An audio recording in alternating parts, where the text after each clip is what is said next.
Et oui, Champi, j'ai le plaisir de vous présenter notre septième édition de Fala le livre. Donc c'est déjà la septième et vous commencez à connaître le concept maintenant, mais pour les petits nouveaux ou ceux du fond qui sont pas sûrs d'avoir suivi, je vais vous faire un très bref rappel du concept, puisqu'il reste nouveau quand même pour le moment. Donc moi, Mélissa, je vous présente un auteur, un dessinateur ou un livre de tout genre littéraire que j'ai découvert et que je souhaite partager avec vous, nos boss et bossesses. Et donc, pour nos deux recommandations du jour, j'ai voulu rester dans le thème des données. Et selon moi, qui dit données dit information, et donc potentiellement secret. Et donc, c'est dans cette logique-là qu'on va poursuivre. Puisque notre première recommandation livresque, elle porte le titre de Atlas Six, d'Olivier Blake. Et on se concentre sur l'une des plus grandes légendes de l'histoire, celle de la bibliothèque d'Alexandrie, qui aurait été brûlée entre 48 avant notre ère et 642. Et c'est une destruction qu'on accorde à plusieurs événements, dont principalement un ensemble de guerres qui auraient eu lieu durant cette période.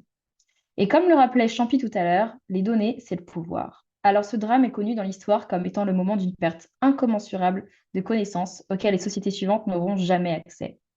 Et ce roman, Atlas Six, nous plonge alors dans un univers alternatif au sein duquel les données contenues dans cette immense bibliothèque n'ont jamais été réellement perdues, mais simplement cachées pour n'être connues et accessibles qu'à une poignée d'érudits dans un monde où la magie est maîtrisée par une partie de l'humanité.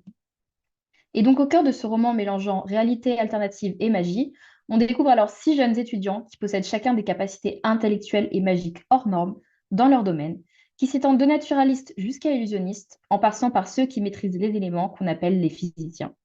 On va alors découvrir leur insertion pour intégrer l'Académie de la société alexandrienne, seule détentrice des connaissances de la grande bibliothèque d'Alexandrie, connaissances cachées aux yeux du reste du monde.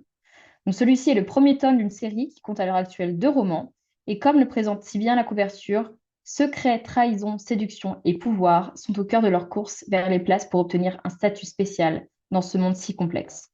Alors si un roman au style un peu Dark Academia vous convient, je vous invite à foncer pour découvrir les secrets de la bibliothèque d'Alexandrie.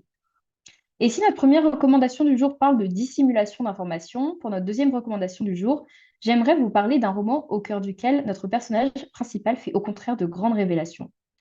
En effet, c'est l'histoire fictive d'une grande actrice des années 60 qui révèle à l'apogée de sa vie le plus grand secret de son existence.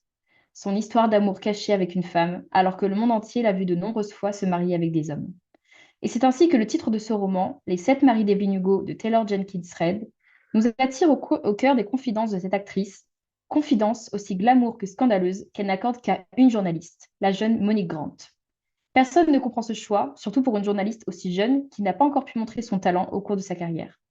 Et de nombreux mystères entourent à la fois le passé et ses choix présents de l'actrice.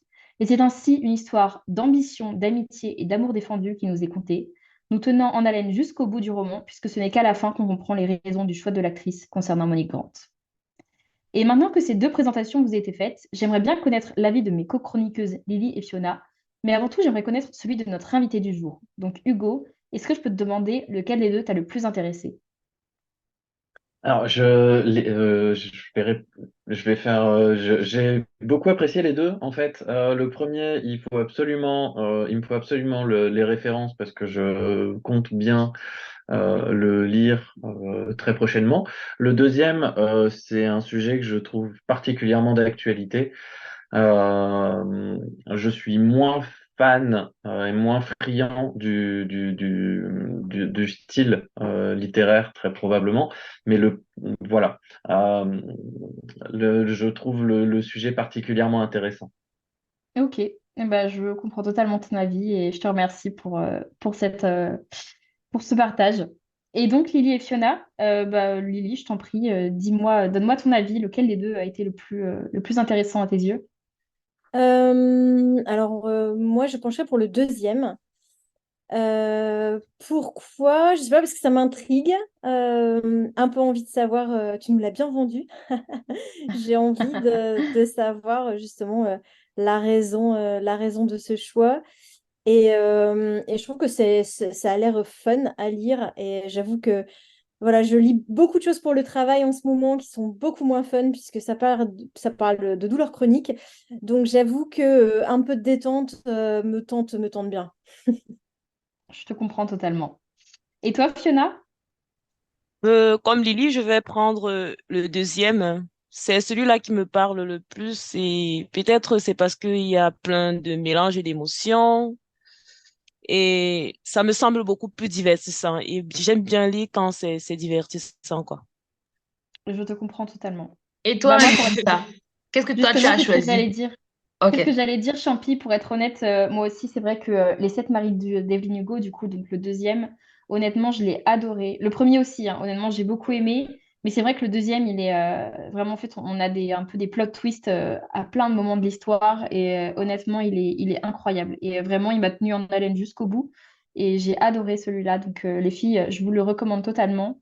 Mais Hugo, je t'en prie, je te donnerai totalement les références pour le premier, parce que c'est vrai que le premier est aussi hyper intéressant et sur un tout autre sujet, mais honnêtement, il nous tient en haleine aussi. Franchement, Quand jusqu'au même bout. moi, je ne sais pas, je suppose que tu aies pris le deuxième. Je savais que c'est le deuxième que tu allais choisir. Je savais. Je te connais trop bien. Oui, Hugo, tu veux dire quelque chose, s'il te plaît, avant qu'on ne vire vers la rubrique de Lily?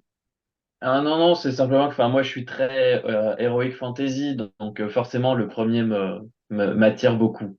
Moi aussi, le premier, moi, c'est ce que moi j'aurais pris si je devais choisir, parce que ça référence à Alexandrie. Je pense que ça référence à l'Égypte, non? Alors, pas exactement à l'Égypte, Ok. mais du coup, oui, à la société, en fait, bah, tu sais, un petit peu de Jules César et tout ça, quoi. Voilà, donc Donc voilà, c'est un petit peu. ça m'aurait intéressé par rapport justement à ce bond dans le passé.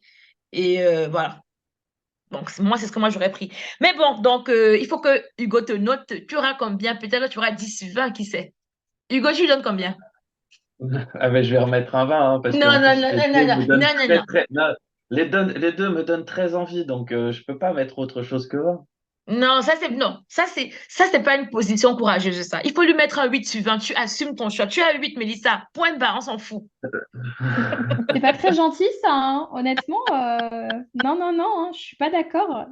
Ok, c'est Pas bon. Tu as d'accord. ton 20. Tu as ton 20, Mélissa. Tu as ton 20. Merci.